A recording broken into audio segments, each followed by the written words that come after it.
So this morning,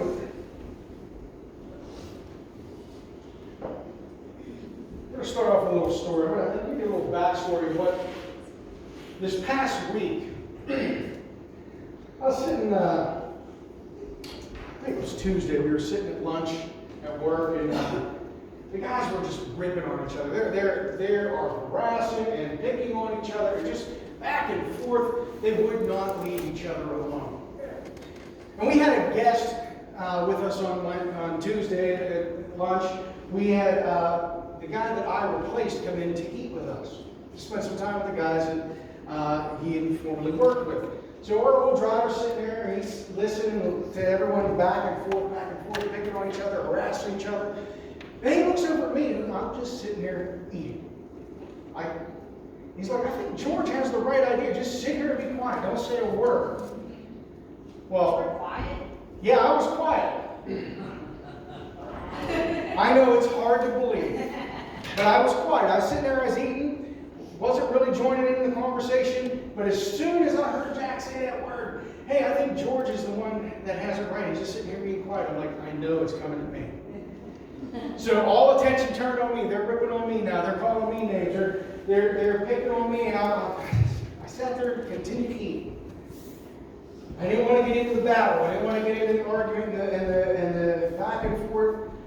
So at one point, as I took a bite of my noodles, I looked up and I said, you know what? The reason I stay quiet is because you guys give me such a great sermon to prep. And everything just stopped for 1 second. They're like, what do you mean? I said, you guys are great examples for my sermons on Sunday mornings. You guys give me so much to just go on.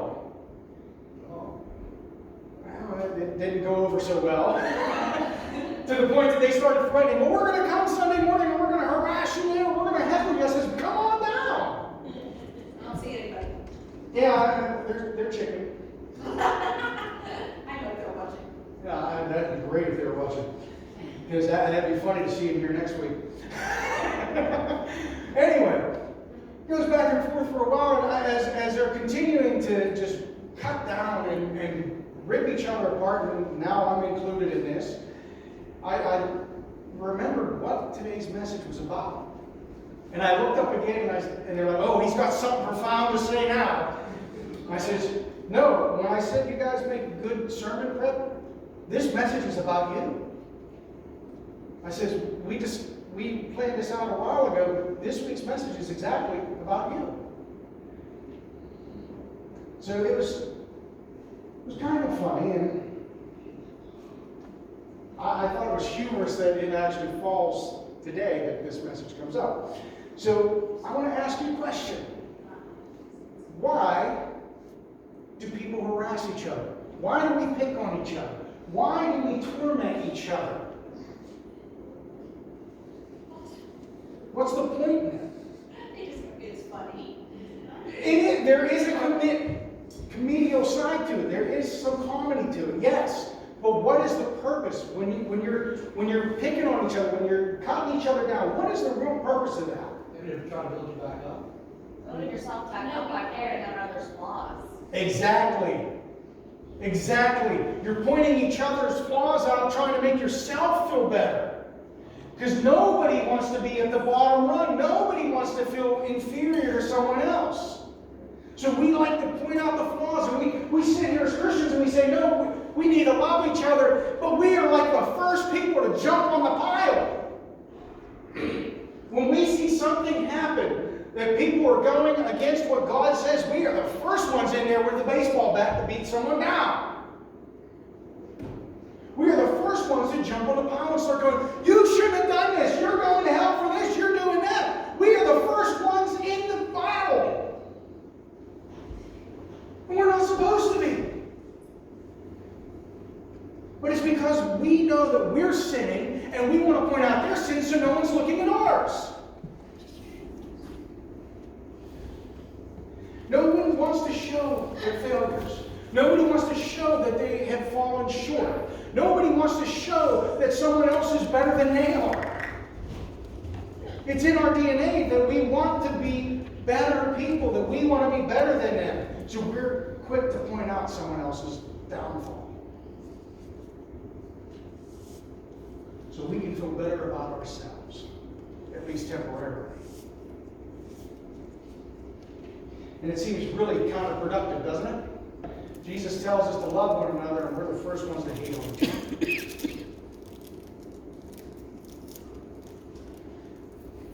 I want to look at verses 1 through 11 of John 8.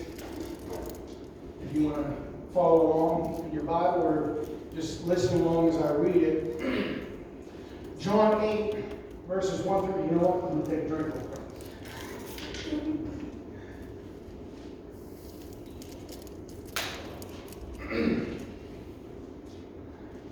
John 8, verses 1 through 11. Jesus returned to the Mount of Olives, but early the next morning, he was back again at the temple. A crowd soon gathered, and he sat down and taught them. As he was speaking, the teachers of religious law and the Pharisees brought a woman who had been caught in the act of adultery. They put her in front of the crowd. Teacher, they said, this woman was caught in the act of adultery. The law of Moses says to stone her. What do you say?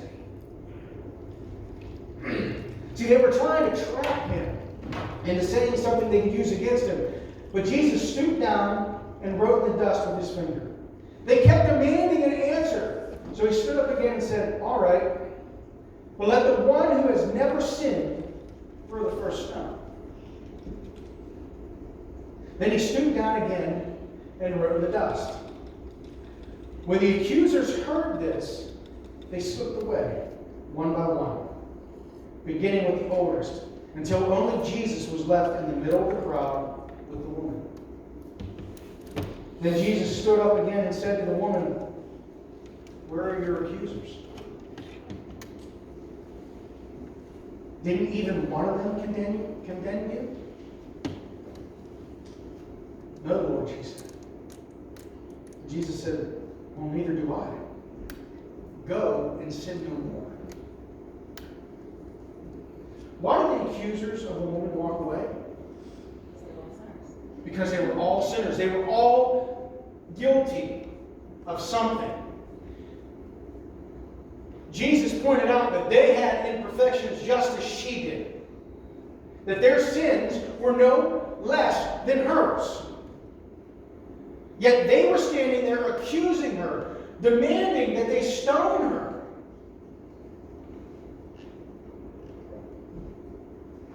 Demanding that they were better than she was. Trying to make themselves feel better. And Jesus turned it right against them and said, listen, the one who has not sinned, who has never sinned, is allowed to throw the first stone. You know, he was the only one allowed to throw the stone. He was the only one who was able to condemn her. And he didn't. He's the only one able to condemn you. And he didn't. Instead, he went to die for you.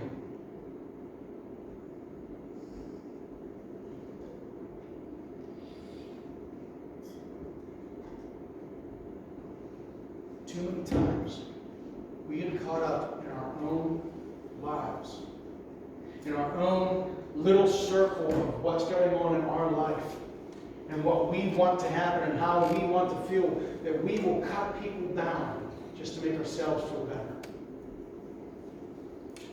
We will harass, we will discriminate, we will push them and pull them and beat them down just so we can stand on top of them to feel better about ourselves.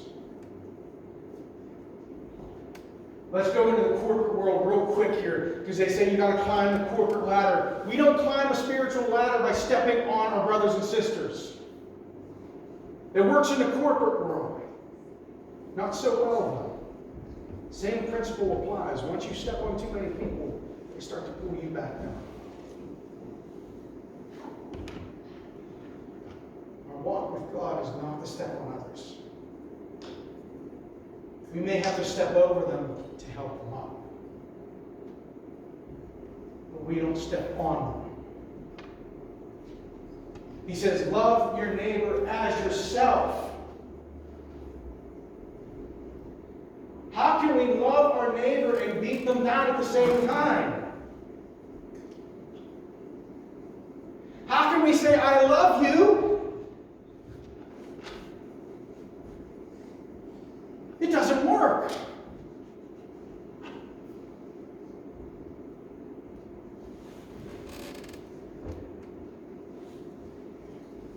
Our world is full of hate. Our world is full of people out for themselves. That's not supposed to be us. We are supposed to go against the grain of the world. We are supposed to be the example to others, not the ones leading the charge. At least not for condemnation. We're supposed to be leading the charge for Christ. Standing in front of those people that are beating other people down. Protecting them.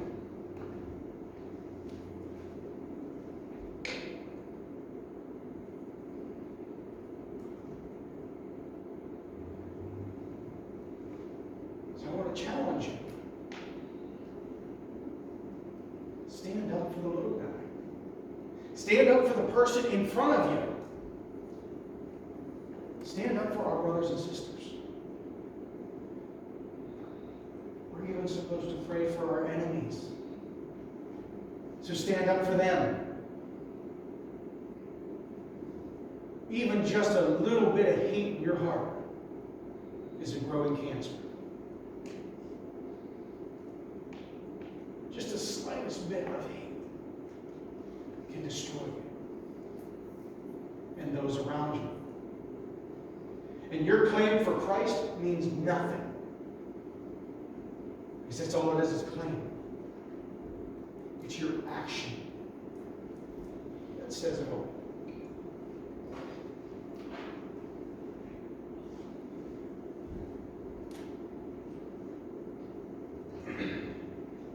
Paul writes this in Ephesians 4, verses 31 and 32.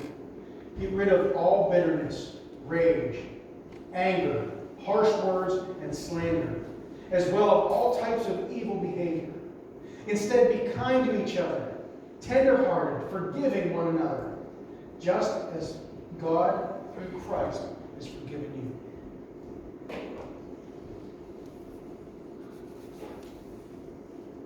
Let's not be the first to point out a flaw. Let's not be the first to point out a problem or a sin. Let's be the first to say, hey, let me help you out. Let me show you what it's like to be loved. Everyone here knows what it's like to be hated. Everyone here knows what it's like to be picked on. Everyone here knows what it's like to be the receiving end of someone else's bitterness.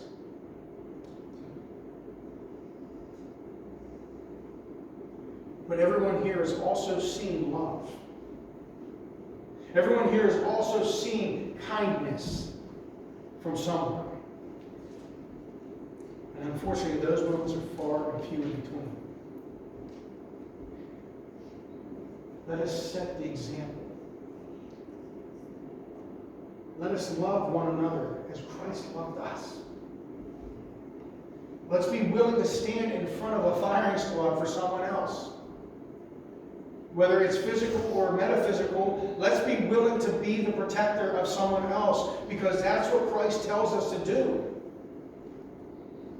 The greatest act is to die for one another. That is the encompassment of love. Jesus tells his disciples that in order to love one another, you must die for each other. I I'm not saying to run out in the street and run in front of a bus. I'm saying be willing to sacrifice your own comfort, your own joy for someone else. If it means standing in front of someone harassing someone else so you take the harassment, do it.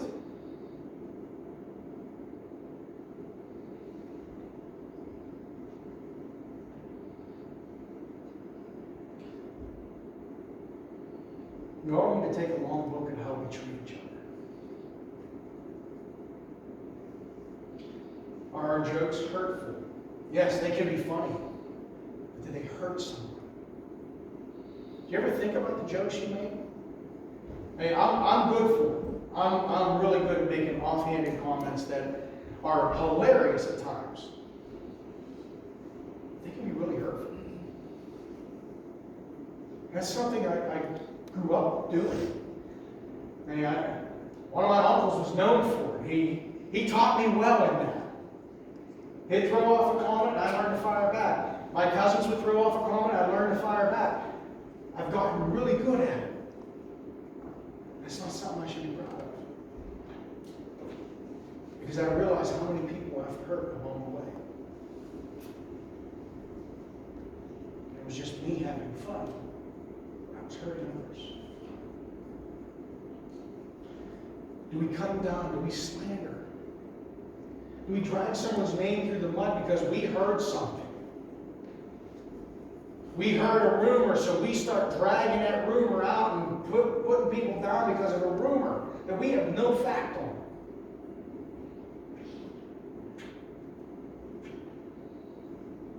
Or do we lift each other up?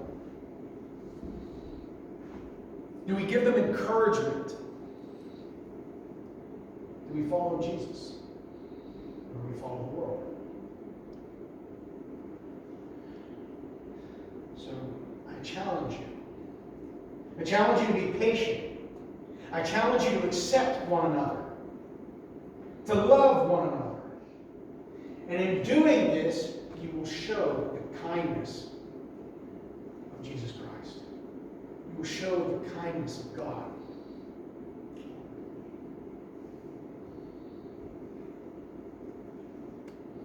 I want you to think about this for a second. Because I threw out a challenge, and a lot of people will sit there and go, I could do that. But I really want you to think about this. Because if you accept this challenge, one, I'm giving you the opportunity to yell at me for it. But you're also giving me and everyone else here the opportunity to come at you.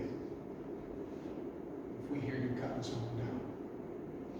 And it's not to come at you and go, you screwed up! It's, hey, the way you're talking right now, the things that you're saying, it's really hurtful. Do you realize how much you're hurting someone right now? You realize the pain that you could be causing. They might not be showing you right now that they're in pain, but come on, how often do you put on a brave face and go home and cry yourself to sleep? Or get angry and lash out at those around you that you love because of something someone else said to you? It's like throwing a stone into a pond. That nice still water, as soon as that stone hits, it ripples out. You have no idea how far that goes. And it works in reverse too. That kindness, that love, you toss that into the water, and it starts to smooth out. Jesus could calm the storm, right? He reached out and told the storm to stop. He calmed the wind and the waves with just a wave of his hand. He can do that in our lives. He can do it in you and through you.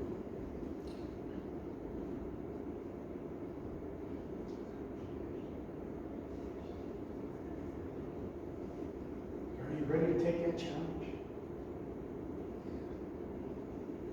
Are you ready to stand up for the rights of others, the feelings of others, show love and compassion and kindness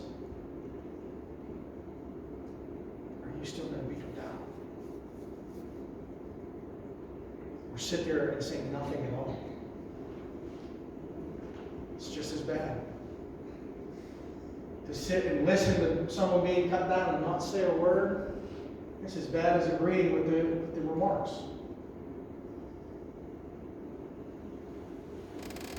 So think about that as we pray this morning.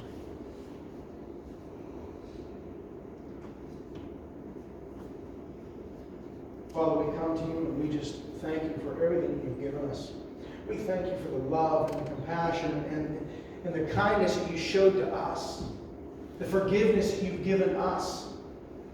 And Lord, I just ask that you continue to remind us of that day in and day out as we go about our lives, as we go out into the world and we hear the hate, we hear the anger as people are yelling and screaming at each other and cutting each other down. Lord, I ask you to remind us every day that you stood there and took our punishment for doing that. That you want us to go and do the same for others, to stand up for them, to be their protector, to be there for them, to show love and kindness for them, to be there and say, I love you and I will do for you because Jesus did for me. Father, I ask that you speak into our hearts and we don't only hear you, but we move. That when we hear your voice, we go and do what you've told us to do. So Father, I come to you. And I thank you for everything that you've given us. I thank you for the opportunity to just stand here and be part of this family, to be part of everything that you've created, Lord. I thank you for your love. We thank you for your love. And we ask that you continue to anoint our walk. Continue to shine light onto our path. So that we can find those that are left in the darkness and lost in the darkness. And we can point them back to you. Help us to be loving, kind, and compassionate with each other. Father, we ask this in the name of Jesus Christ.